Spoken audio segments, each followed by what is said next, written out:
우리 함께 기도하겠습니다. 이제 내일 모레부터 이제 7월인데요. 7월 달에 우리 다음 세대 공동체가 여름 성경학교와 수련회를 진행하게 됩니다. 우리 다 같이 다음 세대 공동체의 여름 성경학교 수련회를 위해서 준비하는 교사들에게 그리고 자녀들에게 하나님 은혜 주셔서 영적으로 성장하는 그런 기회가 되게 하여 주옵소서. 기도하시고 또 우리 초대교회 모든 가정마다 건강하고 또 행복하고 영적으로 늘 주님 안에서 평안함을 누리는 그런 우리 가정들 또 우리 교회 공동체 되도록 우리 함께 기도하시고 오늘 예배를 위해서 우리 함께 한 마음 모아서 기도하시겠습니다. 하나님 아버지 은혜와 사랑을 감사합니다. 하나님께서 우리에게 다음 세대의 귀한 자녀들을 우리 교회에 허락해 주시고 함께 모여서 하나님 나라를 꿈꾸며 하나님께서 우리에게 주신 거룩한 비전을 깨닫고 그들의 마음속에 하늘나라의 비전을 심어줄 수 있는 그런 은혜를 허락해 주셔서 감사합니다. 2년여 동안 코로나로 인해서 보이지 못한 가운데 여름 성경학교와 수련회가 제대로 진행될 수 없었습니다. 하나님 이번에 우리가 잘 준비해서 진행하려고 합니다. 이를 위해서 수고하는 모든 교육자들과 교사들에게 새 힘을 주시고 지치지 않을 수 있도록 은혜를 내려주시고 무더위 속에서도 잘 감당할 수 있도록 은혜를 더해 주시옵소서. 또 우리 자녀들에게도 하나님 큰 은혜 베풀어 주셔서 그들의 마음속에 하나님의 나라의 복음이 심어지고 그 복음이 자라나서 영적으로 성숙하며 하나님 나라의 큰 일꾼들 될 수 있도록 하나님 저들에게 은혜를 내려 주시옵소서. 우리의 자녀들 가운데 이 나라 민족을 위해서 귀하게 쓰임받을 수 있는 귀한 일꾼들이 나오게 하시고 하나님 나라를 위해서 수고할 수 있는 주의 종들이 나오게 하시고 이 사회를 이끌어갈 수 있는 리더들이 나오게 하시고 또 각 분야마다 하나님께서 세우실 귀한 종들로 자라날 수 있도록 은혜를 내려 주시옵소서. 하나님 이 무더위와 장마가 지속되는 동안 우리 사랑하는 모든 성도들 가정 지켜주시어서 건강 잃지 않게 하시고 평안하게 하시고 주님 주신 은혜 가운데 기쁘고 복되고 행복하게 신앙생활할 수 있도록 은혜를 내려 주시옵소서. 이 시간도 주님 앞에 모여 예배하는 우리 모두에게 그리고 가정에서 함께 모여있는 우리 사랑하는 모든 성도들에게 한없는 은혜를 내려 주시고 풍성한 은총을 덧입혀 주시옵소서.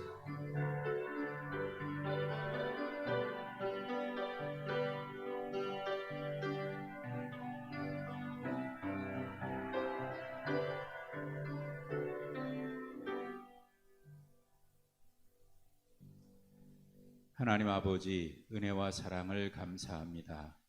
오늘도 하루 일과를 마무리하고 조용히 우리의 마음을 가다듬고 주님 전에 모여서 예배할 수 있는 은혜 주셨으니 감사를 드립니다. 오늘도 잠잠히 주님 앞에 모여 앉아 주님을 예배하오니 예배하는 주의 종들에게 하늘의 은혜를 내려주시고 참된 평안함을 허락해 주시옵소서. 하나님 이제 7월에 다음 세대 공동체가 여름 성경학교와 수련회를 진행하고자 합니다.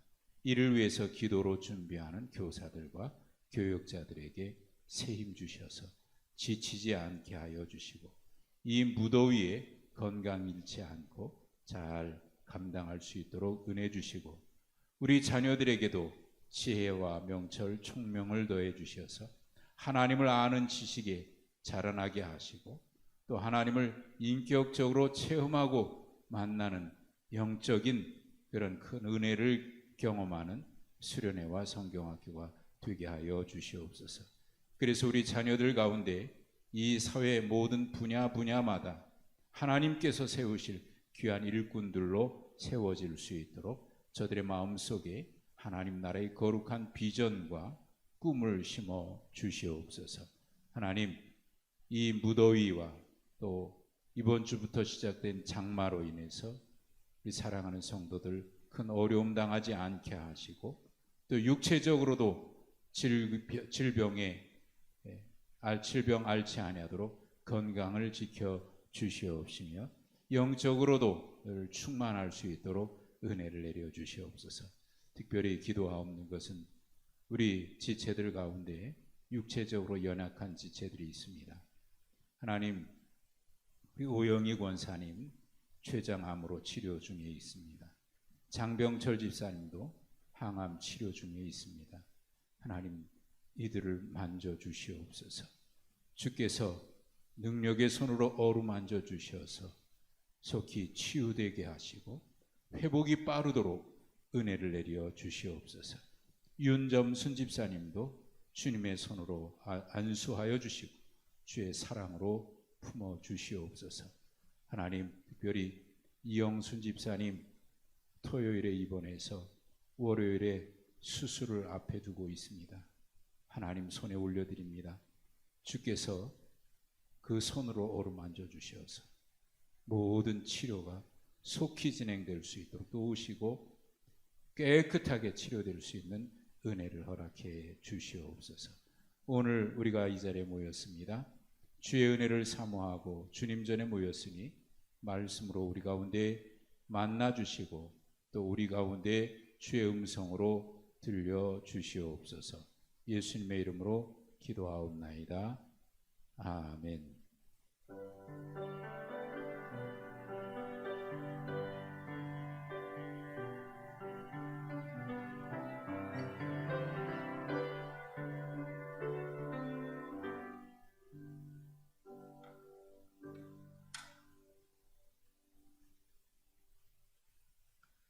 요한복음 16장입니다.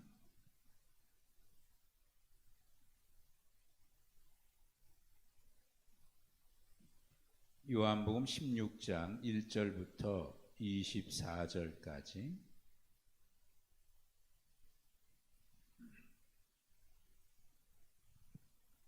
요한복음 16장 1절부터 24절입니다. 하나님의 말씀을 우리 한 절씩 교독하시면서 말씀에 집중하시고 또 오늘 우리에게 이 말씀을 통해서 들려주시는 주님의 음성을 우리 모두 다 들으실 수 있길 바랍니다. 1절부터 24절입니다. 내가 이것을 너희에게 이름은 너희로 실족하지 않게 하려 함이니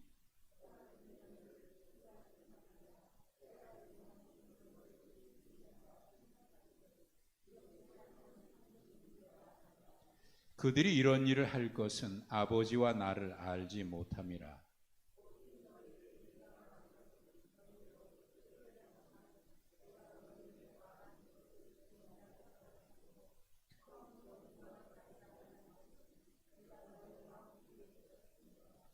지금 내가 나를 보내신 이에게로 가는데 너희 중에서 나더러 어디로 가는지 묻는 자가 없고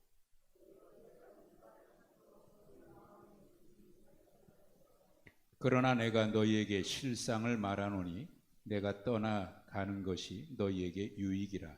내가 떠나가지 아니하면 보혜사가 너희에게로 오시지 아니할 것이요 가면 내가 그를 너희에게로 보내리니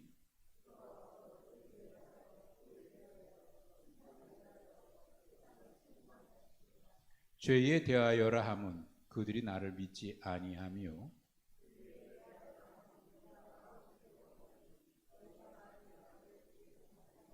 심판에 대하여라 함은 이 세상 임금이 심판을 받았습니다.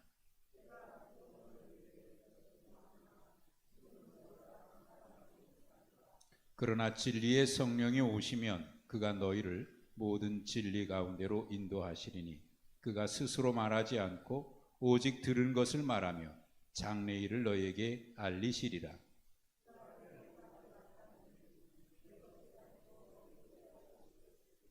무릇 아버지께 있는 것은 다 내 것이라. 그러므로 내가 말하기를 그가 내 것을 가지고 너희에게 알리시리라 하였노라.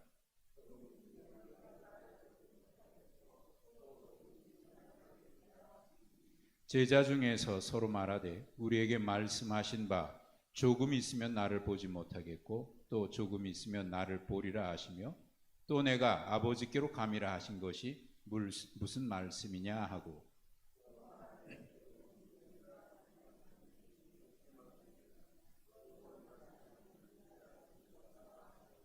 예수께서 그 묻고자 함을 아시고 이르시되 내 말이 조금 있으면 나를 보지 못하겠고 또 조금 있으면 나를 보리라 하므로 서로 문의하느냐.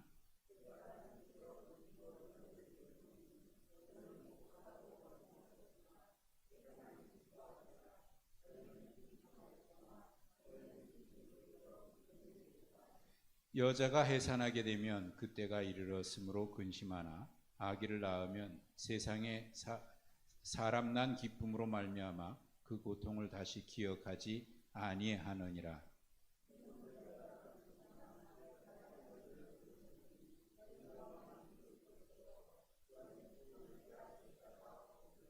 그날에는 너희가 아무것도 내게 묻지 아니하리라. 내가 진실로 진실로 너희에게 이르노니 너희가 무엇이든지 아버지께 구하는 것을 내 이름으로 주시리라.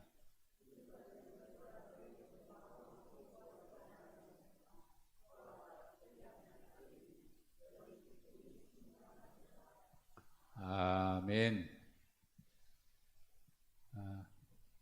어제 바람이 굉장히 많이 불었어요. 세게 불어서 밤잠을 설치신 분들이 많이 있지 않을까 싶어요. 휙휙 바람 소리가 얼마나 크게 들리는지 자다가도 어디 뭐 날아가는 데 없을까 싶을 정도로 바람 소리가 또 이렇게 휘파람 불듯이 또 이렇게 들리기도 하고 말이죠. 또 갑자기 비가 후두두둑 쏟아지고 그러니까 그 빗소리 때문에 또 잠도 깨기도 하고 아마 여러분 다 들으셨을 것 같은데 이번 주가 비가 여러 차례 온다 그래요. 장마가 이제 본격적으로 시작이 돼서 비가 많이 올 텐데 여러분 피해 없었으면 좋겠고요. 또 이럴 때 보면은 에어컨을 안 틀면 후덥지근해요.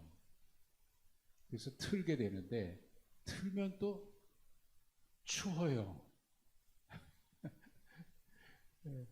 그러니까 감기 걸리기가 딱 좋아요. 그래서 감기 조심하시고 금년 여름도 우리 다 건강하게 그렇게 다들 지내셨으면 좋겠습니다.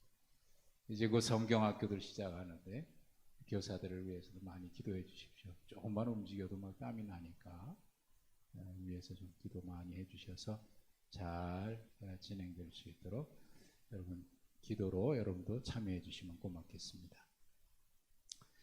자, 오늘 우리가 함께 읽으셨던 말씀을 좀 생각해 하면서 읽으셨어야 되는데 우리가 그냥 한 절씩 교독하면서 쭉 읽다 보니까 읽고 나면 무슨 내용인가 이해하지 못하고 그냥 지나갈 수도 있는데요. 혹시 여러분 읽으시면서 느끼셨는지 모르겠습니다만은 예수님께서 뭔가를 계속 말씀하셔요. 내가 너에게 이런 말을 하는 것은 내가 너에게 이것을 하는 것은 이런 이야기를 반복하면서 어떤 말씀을 하시거든요. 1절에 그렇게 말씀하죠. 내가 이것을 너에게 이름은 지금 주님이 뭐를 말씀하세요.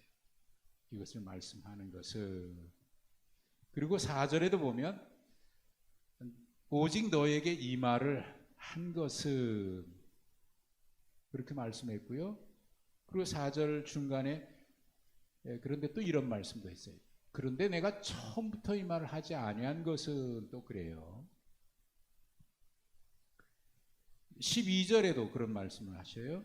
7절에도 한 번 더 있네요.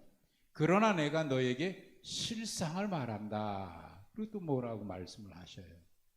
그리고 12절에 보면 그러나 내가 아직도 너에게 이를 것이 많지만 말할 것이 많이 있지만 지금은 너희가 감당하지 못하니까 뭔가 말씀하시려고 그러다가 말씀하지 않으셔요. 그러니까 오늘 예수님께서 이런 말을 계속 내가 너에게 이런 말을 하는 것은 그러면서 또 말씀하시고, 내가 너에게 또 이런 얘기를 하는 것은 그렇게 말씀하시고, 내가 너에게 실상을 말할 테니까 잘 들어라 그런 얘기도 하시고, 내가 다 얘기하면 지금은 너희가 못 알아들을 거야. 그러니까 아직 내가 다는 얘기 안 한다. 그래도 그렇게 말씀하시고. 그러고 보면 예수님께서 오늘 매우 중요한 말씀을 하시려고 그러는 것 같아요. 중요한 말씀을 하시려고, 어떻게 보면 느낌이 왜 이렇게 자꾸 주저주저 하실까? 뭐 그런 느낌도 받게 돼요. 내가 너에게 이 말을 하는 것은. 그러면서. 자, 오늘 말씀이 이런 말씀으로 반복되면서 예수님께서 어떤 이야기 하시고 또 어떤 얘기를 하시고 또 어떤 얘기를 하셨거든요. 이렇게 얘기하시는 이유가 어디 있을까? 예? 왜 예수님이 이런 이야기 하실까요? 가장 먼저 하신 얘기는 사람들이 너희를 출교할 거다. 출교할 뿐만 아니라 너희를 죽일 거다. 그런 아주 심각한 얘기를 하시거든요. 그러면서 출교하고 죽이는 것도 이게 참 있을 수 없는 일인데, 이런 일을 하면서 사람들이 또 어떤 생각을 하냐면 이게 하나님의 일이라고 생각을 한다는 겁니다. 사람을 너희를 출교시키고 너희를 죽이면서 우리는 지금 하나님의 일을 하고 있어, 이렇게 말을 한대요. 그들이. 이 심각한 이야기를 주님이 하셔요. 이 말을 하는 것은 왜 주님이 하신다고 말씀하셨어요? 이 말을 말씀하시는 이유가 있어요. 이유가 뭐죠? 너희들이 이런 일을 당하게 되면 어떻게 하기 위해서? 실족하지 않도록 하기 위해서. 이런 일이 있을 때 너희가 실족하지 않도록 하기 위해서 주님이 지금 이야기를 하신다는 거예요. 그러니까 이런 일이 반드시 있겠다는 거죠. 그러나 그런 일이 있을 때 많은 사람들이 실족하기도 하고요, 믿음을 버리기도 하고요, 그런다는 거예요. 그런데 주님은 이 이야기를 왜 하시느냐? 너희가 이 일을 만날 때 실족하지 않도록. 그러니까 신앙생활하면서 우리가 실족하지 않으려면 또 이 말씀을 우리가 기억할 필요가 있겠죠. 또 4절에 보면은 너에게 이 말을 한 것은 너희가 그때를 당하면 어떻게 하라고 또 주님이 말씀하셔요? 말씀하시는 이유가 그때가 되면 어떻게 한다? 이 이야기 기억나게 하기 위해서 주님이 말씀을 하신다. 아, 그래, 맞아. 그때 주님이 그 말씀 하셨지. 그게 기억나도록 하기 위해서. 여러분, 실족 당할 즈음에 시험 당해서 넘어지거나 실족할 뻔한 일이 있을 때 어떤 일을 기억하느냐가 중요합니다. 어떤 일을 그 사람은 실족하기도 하고 실족 당할 만한 그런 일을 당했음에도 불구하고 어떤 일을 기억하느냐에 따라서 넉넉히 이기기도 하고 거기서 벗어나오기도 하고. 제가 그런 얘기 여러 번 했어요. 믿음이란 뭐라고 제가 표현을 했냐면, 믿음은 은혜를 회상하는 능력과 비례한다. 하나님의 은혜를 회상하는 능력, 만났을 때 그때 무엇을 회상하느냐? 하나님께서 그때 은혜 주신 것, 그 은혜를 회상하고 기억할 수 있으면 지금 어려움 당해도 이길 수 있다는 거예요. 그래, 맞아. 그때도 하나님 은혜 주셔서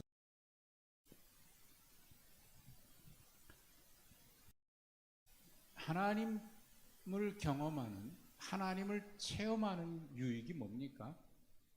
어떤 하나님을 체험하는 것의 유익이 어떤 것들이 있을까요? 내가 그런 은혜를 체험했어. 어떤 하나님을 경험했어. 라고 하는 것. 그 자체로 물론 귀하죠. 그 자체로 유익이 됩니다. 그 자체로 우리의 신앙이 성숙할 수 있는 기회도 됩니다. 근데 이것이 시간이 지나서 신앙생활하는 동안 또 다른 시험과 어려움을 만났을 때 그것을 회상하게 됩니다. 다시 이길 수 있어요.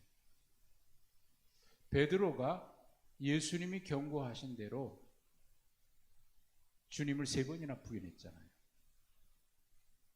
근데 그때 그가 회개하고 통곡하면서 다시 일어설 수 있었던 이유가 어디에 있었을까요?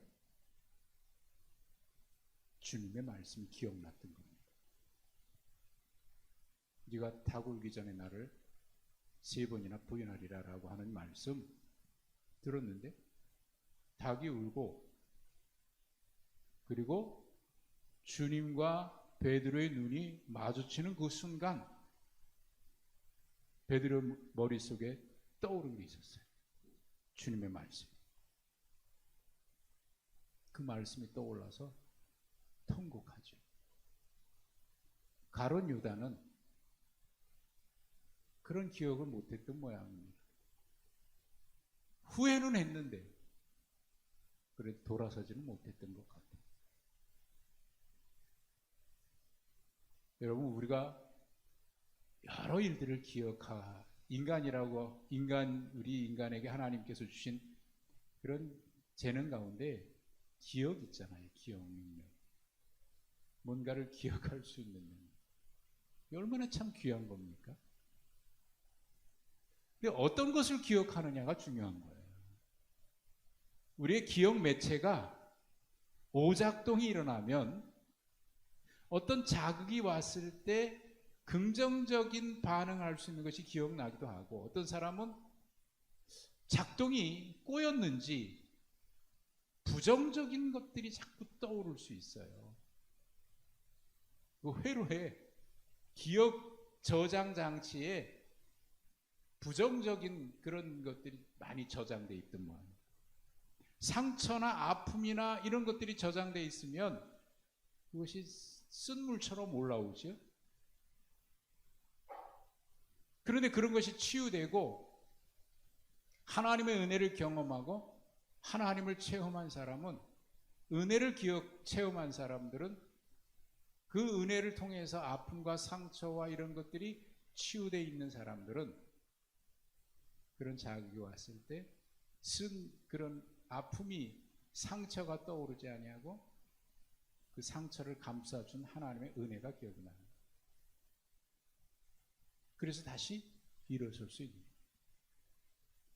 예수님이 이 말씀하시는 이유는 두 가지입니다.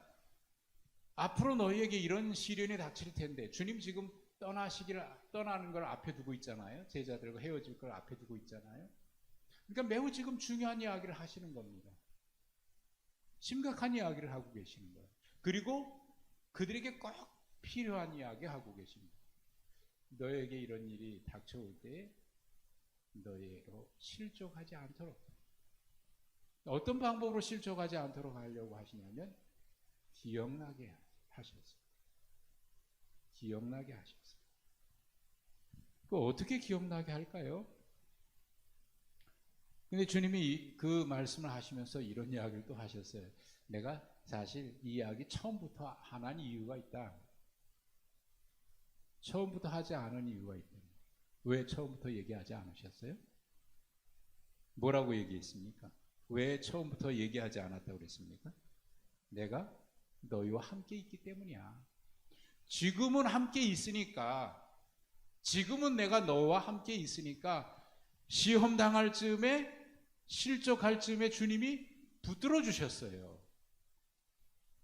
베드로가 바다 위를 걷다가 빠져들어갈 때 주님이 베드로의 손을 잡아서 건져 주셨어요. 시험 당할 즈음에 주님이 그들을 붙들어 주셨어요. 주님이 그때는 같이 계셨기 때문에 이야기를 다 하지 않으셨다는 거예요. 그리고 주님이 그때 같이 계셨기 때문에 그들이 특별히 기억할 필요가 없었습니다. 왜? 주님이 또 다시 깨우쳐 주셨거든요. 내가 너희에게 누룩을 조심하라 그랬지? 너희가 가지고 있는 거 있냐? 그랬더니 우리가 떡을 안 갖고 왔네? 내가 너에게 말한 것은 떡이 아니야. 내가 너에게 5병이어로 5,000명 먹이고 또 4,000명 먹인 거 너희가 기억하지 못하느냐? 내가 말한 건 그거 얘기한 게 아니야. 주님은 그들이 기억하지 못할 때는 또 기억나도록 말씀하셨어요. 기억하도록. 자, 여러분이 자녀들과 함께 있을 때는 자녀들에게 뭔가를 얘기해 줄 수 있고 그때 다시 도와줘서 일어나도록 힘이 되어 줄 수 있어요. 그런데 이제 떨어졌어요. 헤어져 있어요. 여러분 어떻게 해요? 아들아, 딸아, 그때는 내가 바로 쫓아가서 도와주지 못하니까 이거 기억해. 그때는 이렇게 하면 돼. 그렇게 알려주지 않겠습니까? 우리 애들을 독일로 보낼 때 제가 몇 가지 얘기한 게 있었어요. 우리 이한이하고 이나하고 며느리하고 지난 화요일 날 들어왔습니다. 원영이는 7월 마지막 7월 31일 날 들어오고 청주에 있는데 그래서 월요일 날 청주에 내려갔어요. 이나가 돌이기도 하고 그래서 내려갔어요. 얼굴 좀 보려고. 가서 이한이에게 선물 사주고 이렇게 있다가 헤어져서 올라오고 그러는데 이한이가 그런 얘기를 하는 거예요. 왜 할아버지 할머니는 가야 돼요? 그러는 거예요. 왜 할아버지 할머니는 가야 돼요? 잠깐 보고 헤어지려니까 좀 아쉬웠던 거예요. 그때 다음에 또 올게. 다음에 또 올게. 그리고 헤어졌어요. 여러분 우리가 언제든지 올 수 있고 이야기해 줄 수 있고 뭔가 해결해 줄 수 있을 때는 이런 이야기가 필요 없을 거예요. 그러나 주님은 같이 있을 때는 이야기 안 하셨어요. 그런데 이제는 같이 있지 않고 곧 어떻게 하신다고요? 떠나신다고요. 그래서 제자들에게 실족하지 않고 기억나도록 하기 위해서 이야기를 하시는데 그러면서 점점 심각한 이야기를 하십니다. 5절 내가 나를 보내신 이에게로 간다. 이 제자들도 걱정하죠. 그런데 내가 너희에게 실상을 말하겠다. 내가 떠나는 것의 실상. 내가 너희와 함께 있지 아니하고 떠나는 것이 어떤 유익이 있는지 떠나는 것의 실상을 내가 말해줄 테니까 잘 들어라. 오늘 설교 제목을 그래서 주님이 떠나가는 것의 실상이라고 제가 정했죠. 떠나가는 것의 실상. 주님은 제자들에게 내가 떠나는 거야. 그런데 떠나는데 떠나는 게 아니다. 한마디로 말씀하면 그런 얘기입니다. 자, 내가 떠나가면 7절에 보혜사, 또 다른 보혜사지요. 예수님도 보혜사고요. 성령님도 보혜사예요. 그래서 또 다른 보혜사라고 해요. 보혜사는 늘 그들과 함께 있어서 위로해주고 상담해주고 도와주고 하는 분. 보혜사. 또 다른 보혜사가 내가 가면 그를 너에게 보내리니 성령입니다. 성령 내가 떠나가면 떠나지 않고 누가 오신다? 성령이 오신다. 자, 보십시오. 그 전에 이 말씀하지 않으신 이유는 내가 너희와 함께 있었기 때문이라고 그랬어요. 그러면 떠나가면 이제는 누가 오십니까? 이제는 주님의 영, 하나님의 영, 성령이 그들과 함께 계신다. 이게 내가 떠나는 것의 실상이에요. 그러니까 떠나지만 떠나지 않는 거예요. 떠나지만 떠나지. 그럼 성령이 오셔서 어떤 일을 할까요?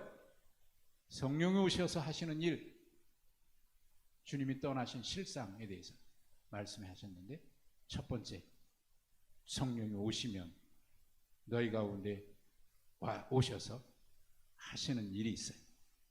그 첫 번째가 8절에 기록되어 있습니다. 죄에 대해서, 의에 대해서, 심판에 대해서 책망하신대요. 성령이 하시는 일, 성령이 우리 가운데 오셔서 하시는 일, 첫 번째, 죄에 대해서, 의에 대해서, 심판에 대해서 책망한다. 그러면서 설명까지 하시셨네요. 죄에 대해서라 함은 뭐죠? 그들이 나를 믿지 않는 게 죄다. 죄가요, 주님을 믿지 않는 게 죄랍니다. 이 말을 하면 사람들이 그게 왜 죄야 그러죠? 왜 죄야? 이걸 죄라고 인정하지 않아요. 여러분, 죄는요, 하나님을 인정하지 않는 게 죄예요. 성경에서 말하는 죄는. 물론 우리가 나쁜 짓 하고 남을 해롭게 하고 이런 것도 죄지요. 근데 모든 죄의 근본이 뭐냐? 하나님을 믿지 않는 게 죄예요. 그게 죄인 줄 사람들은 모르죠. 어떤 사람이요, 그저 착하게 살면, 나쁜 짓 안 하고 의롭게 살면 그게 의로운 줄 알아요. 그래서 아니, 내가 나쁜 짓 안 하고 남 해롭게 하지 않고 그저 착하게 살면 천국 가는 거지. 꼭 예수 믿어야 천국 가냐? 기독교가 말이야, 꼭 자기 종교만 구원이 있다고 말하구나. 착하게 살면 되지. 예수 믿고도 못된 짓 하는 사람이 있는데 그러면서 얘기를 해요. 그런데 여러분 보세요. 여러분 기억해 보십시오. 하나님의 은혜를 내가 경험했다고 해서 여러분 스스로가 하나님의 은혜를 경험하고 하나님을 체험하고 성령을 체험하고 그랬을 때 제일 먼저 나타난 반응 어떤 것이었습니까? 여러분 하나님의 은혜를 체험했다 그랬을 때 어떤 순간을 여러분 하나님의 은혜를 체험했다고 생각합니까? 성령이 우리에게 성령께서 나에게 임재해 주셨다. 그것을 경험하는 순간 여러분에게 가장 먼저 나타나는 게 뭐였어요? 은혜를 체험했다 그럴 때 가장 먼저 나타나는 게 뭐였어요? 여러분, 은혜를 체험하는 순간 모든 인간이 나타나는 것은 공통적인 반응이 뭐냐면 하나님 잘못했습니다. 그전에는 죄인 줄 몰랐어요. 그런데 주님을 믿지 않는 게 죄라는 사실을 이거 누가 얘기하지 않아도 알아요. 그렇게 나와요. 선지자들도 이사야도 하나님을 경험했을 때 제일 먼저 고백한 게 뭡니까? 내가 죄인인데 죽게 됐구나. 그런데 죄인이 주님이 오셨는데 주님이 우리를 죽이려고 오셨을까요? 이사야 6장의 본문은 내년도 예배와 강단에 제가 원고 벌써 써서 출판사에 넘겼는데 내년 2월인가의 그 본문입니다. 이사야 선지자에게 주님이 찾아오셨는데 이사야는 그 순간 내가 죽는다고 생각했어요. 근데 죽었어요, 안 죽었어요? 주님이 왜 오셨을까요? 이사야 선지자 죽이려고 오셨을까요? 아니에요. 숯불로 그의 혀를 해서 정결케 했죠. 누구 보니까 내가 가겠습니다. 이사야도 그랬죠. 베드로도 주님을 경험했을 때 제일 먼저 주님 나는 죄인입니다. 나를 떠나소서. 주님을 경험하는 순간 가장 먼저 나타나는 것은 내가 죄인이라는 사실을 고백하는 거예요. 그전에는 아니 내가 무슨 죄를 지었어? 내가 남에게 무슨 죽이기로 했어? 뭐 도둑질을 했어? 그게 죄라고 생각했어. 근데 주님의 은혜를 경험하는 순간 누가 얘기하지 않아도 주여 나는 죄인입니다. 죄의식이 달라져요.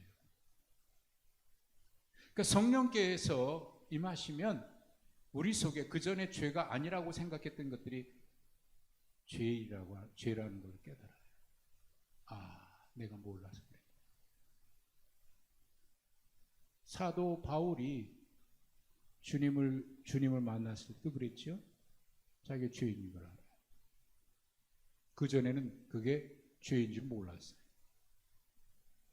그 앞에 2절에 얘기했죠. 너희를 출교하고 죽이면서 이게 하나님의 일이라고요. 바울이 그랬잖아요. 사울 때 그랬잖아요. 스데반 죽이고 예수 믿는 사람 죽이면서 이게 하나님의 일을 한다고 생각했잖아요. 근데 그게 죄라는 사실을 언제 알았어요? 주님을 만나는 순간 알았어요. 그래서 그가 평생 고백하는 말은 이겁니다. 나는 죄인 중에 괴수다.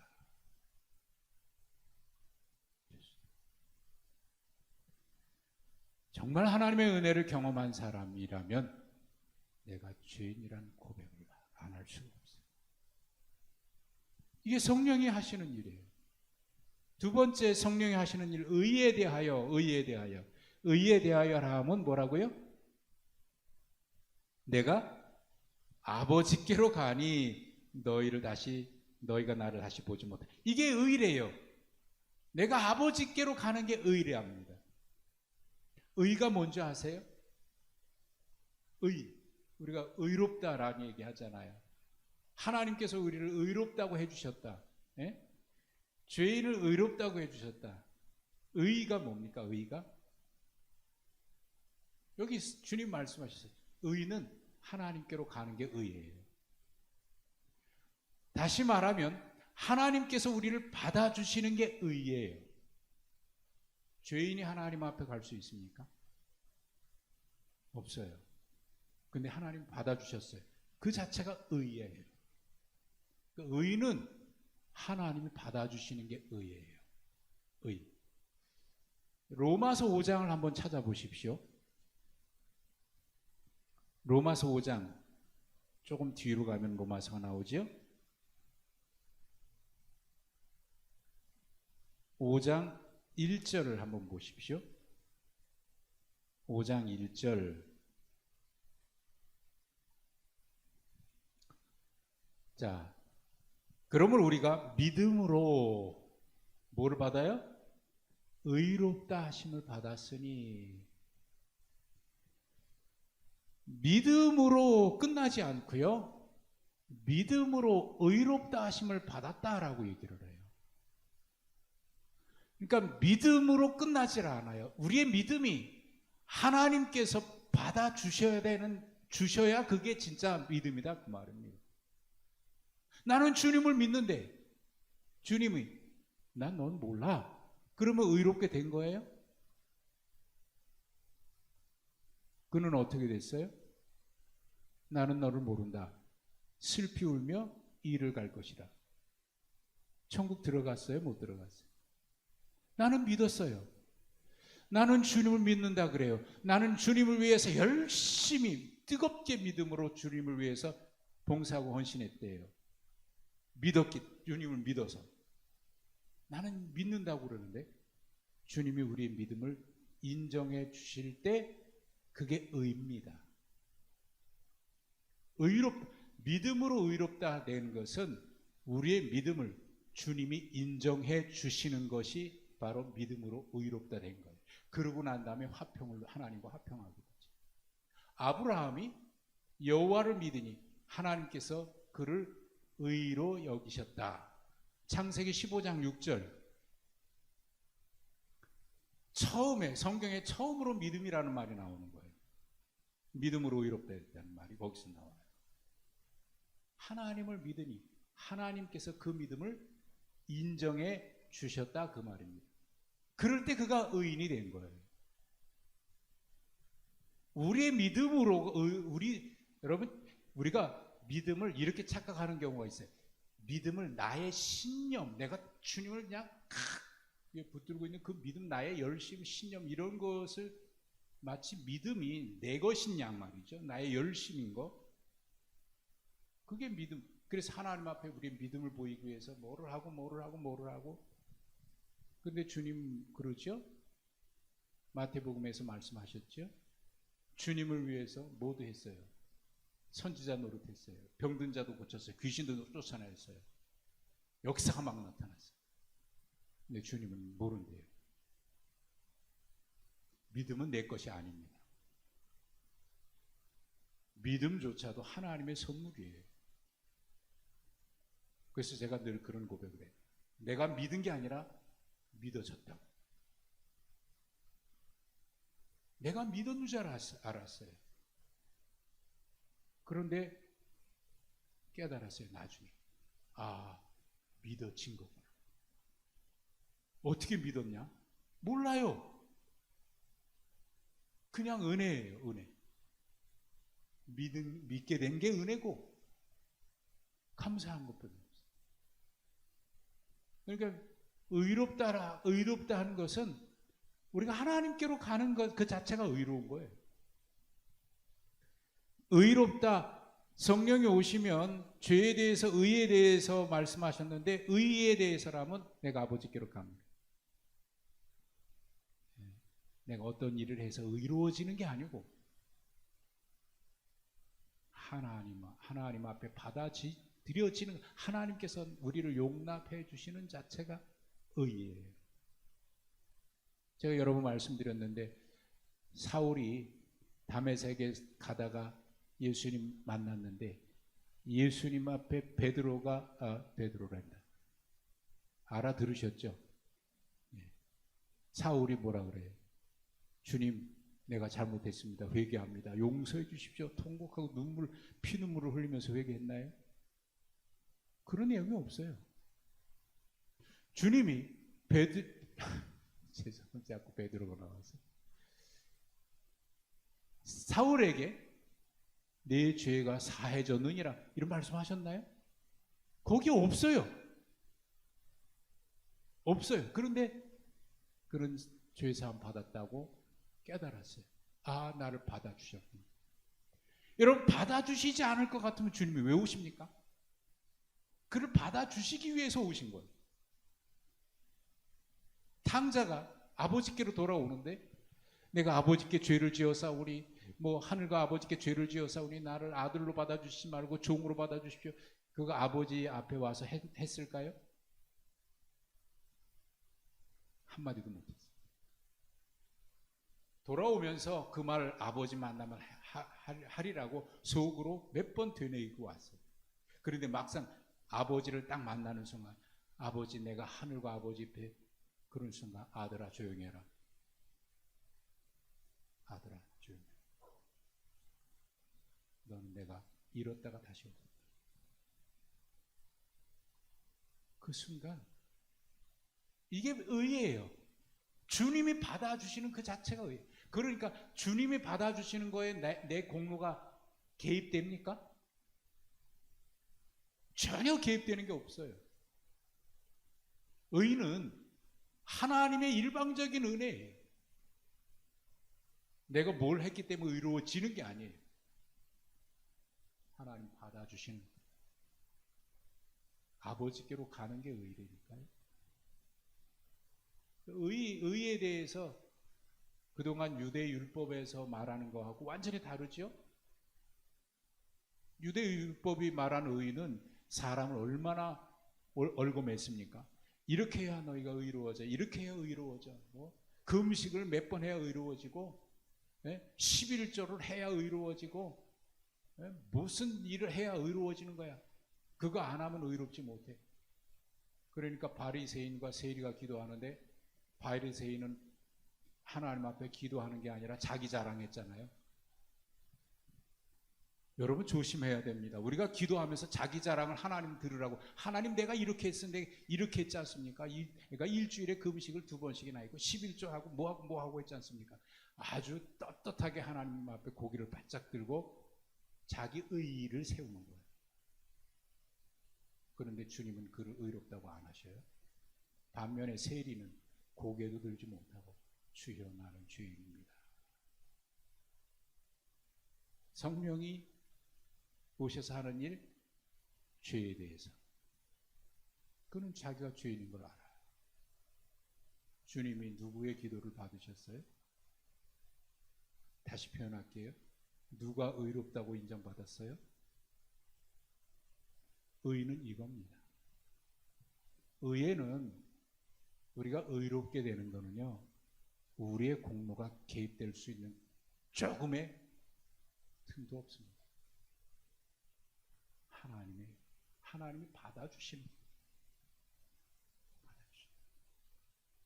그 다음에 심판에 대해서, 심판이 뭐예요? 세상 임금이 심판을 받았습니다. 네, 심판은 이미 세상 임금이 심판을 받았어요.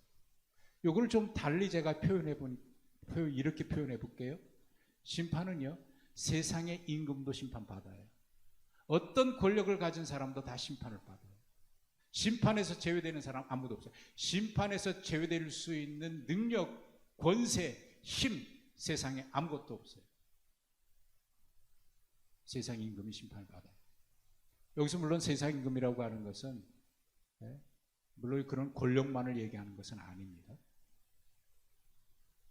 뒤에 보시면 16장 마지막 절 보시면 33절에 이런 말씀하죠.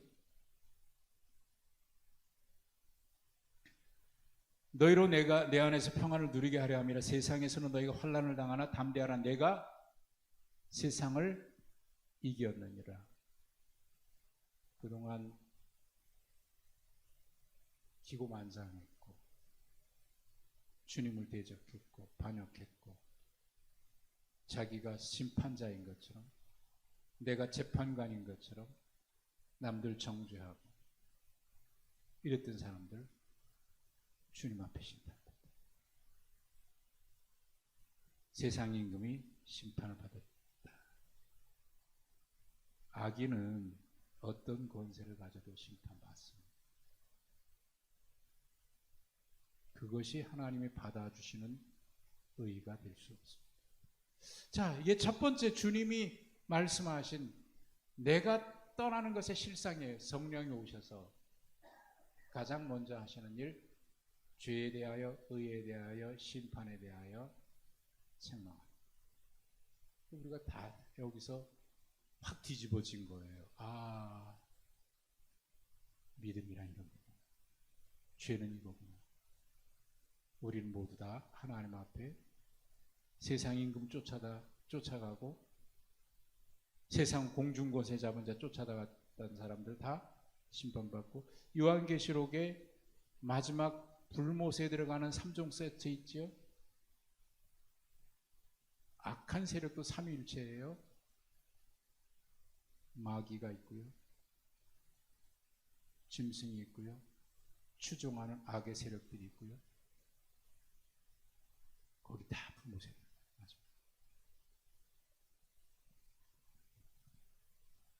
그러니 그동안 우리가 추구했던 것들이 정말 주님을 만나면 우리가 진짜인 줄 알았던 게 다 헛된 거였구나. 우리가 추구하는 삶이 이런 삶이 아니구나. 진짜 추구해야 될 삶은 바로 하나님 앞에 우리가 어떻게 살아야 하는 것이냐. 이 성령께서 오셔서, 성령의 역사는요, 막 무슨 감정적으로 고조되고 뭐하고 이런 것만을 생각하는 사람들이 있어요. 그래서 성령주의자들 가운데 이단이 많아요. 왜? 그런 것만을 자꾸 좋아하니까. 근데 여기 보십시오. 성령이 오셔서 철저하게 하시는 게 뭐죠? 가르친다는 거 아닙니까? 죄에 대해서, 의에 대해서, 심판에 대해서 너희를 가르친다. 책망하고 가르친다. 내가 아직도 너에게 이를 것이 많으나 감당하지 못한다. 그러니 내가 지금 얘기하지 않는 것은 성령이 오시면 한다. 그 얘기는 오늘 하게 되면 시간이 계속 가야 되니까 성령이 오셔서 하시는 일, 주님이 떠나신 것의 실상 첫 번째, 성령이 오셔서 죄의 의의 심판에 대해서 우리의 생각을 바꾸는 것입니다.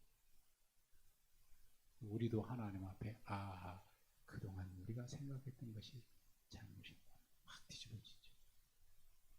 그러고 보면 우리는 정말 하나님의 은혜 속에 살고 있는 것이 틀림없는 거예요.